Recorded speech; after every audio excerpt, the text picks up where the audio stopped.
Hello, my heroes and Hebrews. This is Oilfield Disciple, and we're doing a little road cruising with Jesus. I just read an article about a family who has lost custody of their child due to the reason that they don't want to do chemotherapy for the child, and they've chosen natural medicine, and now the state stepped in and taken the child away from this family. So I'm going to flip the camera around. We're going to do a little talking about it, and we'll cruise with Jesus. Hope this message will bless you, encourage you, and even frustrate you. This is Oilfield Disciple, and we are cruising with Jesus. Alright. How's that? No, it's blurry. Hang on, it's going to go dark for a minute. See if that helps.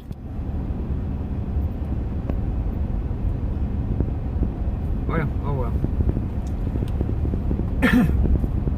So, here's the deal. And this is something that it came up in my church about a year and a half ago. This couple wanted to get married, but they didn't want the state's marriage license involved for personal reasons. And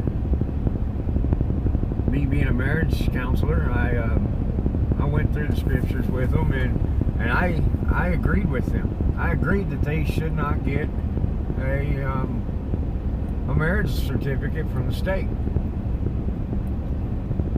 Well, our pastor, he decided to follow the law of the land and would not marry this couple. Anyway, long story short on that, this couple broke up and separated and decided to follow God's law, and against my counseling, they separated, and to this day they are separate. They no longer see each other because they do not want to be in error with God. What we don't understand is there's a difference between fornication and marriage. Now this video is going to go a little different than I originally planned, but we're going to get there. Fornication is where you go out and you just sleep with everybody and anybody, which is pretty much the common rule here in America, you know. Try the cow out before it buy the milk, you know. And unfortunately, we don't like the cow, so we, you know, once we get what we want from our sexual lust, we move on and go to the next one. The thing is, when you have sex, and as I looked this up through the Bible nowhere specifically states this is still the deal for marriage, other than when it says he went into the tent and he knew her. And then they have a festival. Alright, so you've got what I found in Scripture. You've got the introduction to the covenant. You've got the agreement to the covenant.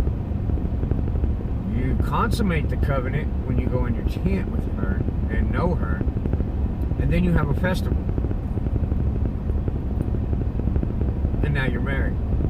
So what I got out of all of my research is when you go into a woman and you have sex with her, you've just married her. Now, whether you fulfill the contract or the covenant after that, that remains to be seen.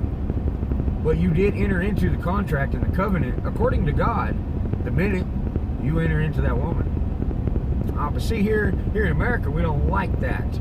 We're not going to have that, because for me to be married to my wife, I have to have this piece of paper signed and notarized by a government official.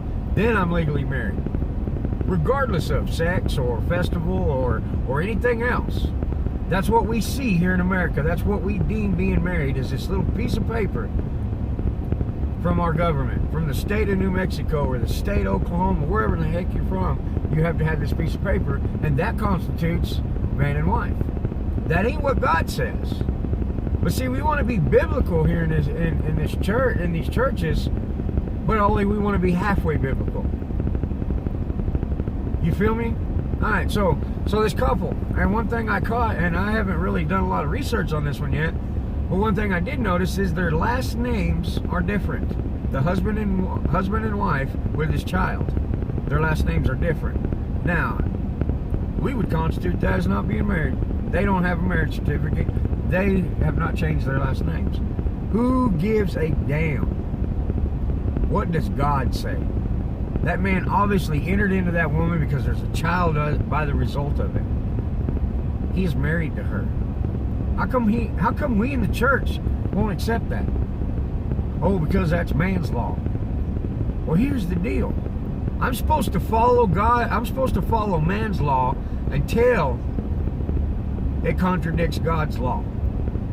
And by me entering into a contract with my wife on that piece of paper, that puts the state that I live in as the head of my home. Now, my wife has two husbands, me and the state government.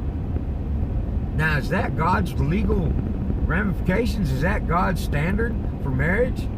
For the husband to be, for the man to be secondary to the state? No. So why do we accept it? Because we have become complacent. That's why. I can tell you right now, as a pastor of this small little church, I will not operate that way. I'm considering divorcing my wife for the simple grounds that the head of the state of New Mexico is the head of my home. That's not biblical. Me and my wife have talked about this. When I divorce my wife, we will no longer be man and woman according to the state of New Mexico, but I will be husband and wife under the eyes of God, because now I will be head of my home. Will I lose some benefits over this? Absolutely. It's going to cost me. Is it going to cost me to follow God? Yes, it is. Am I going to do it? Yes, I am. That's your question. That's your problem. That here's me. You've heard the truth now. Now you're going to have to operate and act on it. Uh-oh. So the state has come in and said, you know what? We don't like the way you're raising your kids. We're going to take them from you. That's head of home. Now come get my kids. I dare you. Be bloodshed. I am so grateful that one of my kids has already left the home, and I got one that's only got a couple years left. You think you have rights to your child as long as you're under this contract with the state? You have fooled yourself.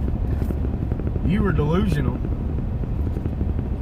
The state will tell you what to do, when to do it, how to do it, and how far to do it. Now who's the head of the home?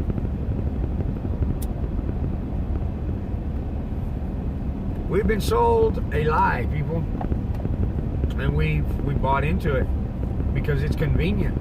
It's not convenient to follow God. Believe me.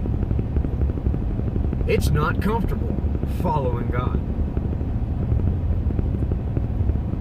But it is righteous, and it's a blessing, and it's holy. And once you get used to it, it becomes satisfactory. I really hope you're hearing me out there in YouTube land, because it's only going to get more and more intense as time goes on. What are you going to do when they say they're coming to chip your kids? And you can't about it. This couple that got their child taken away, they even left the state, went to Kentucky. They were from Florida. Went to Kentucky where the laws didn't force them to radiate their child.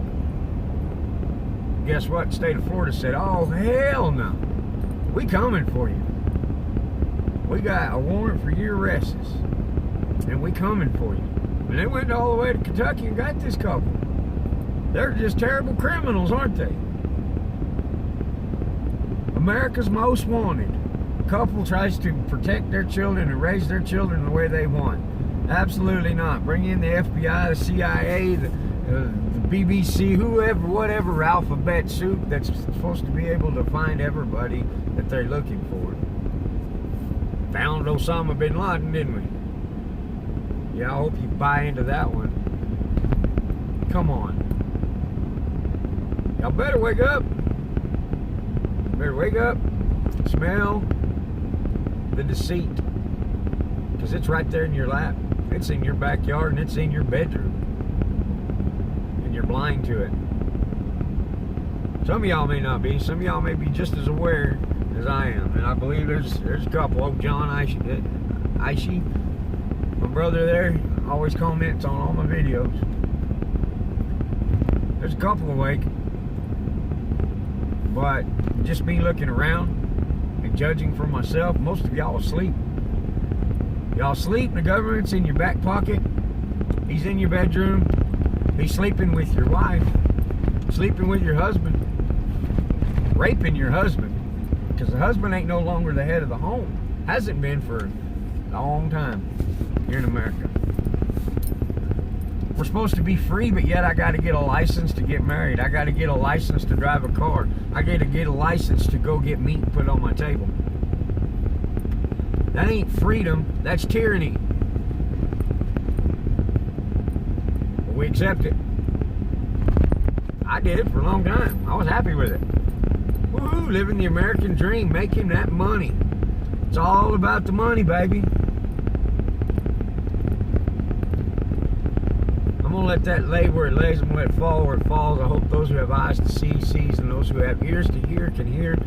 And I hope and pray that the stony heart is broken by the truth of God's message. Y'all be blessed. Be encouraged. Hopefully you're frustrated right now.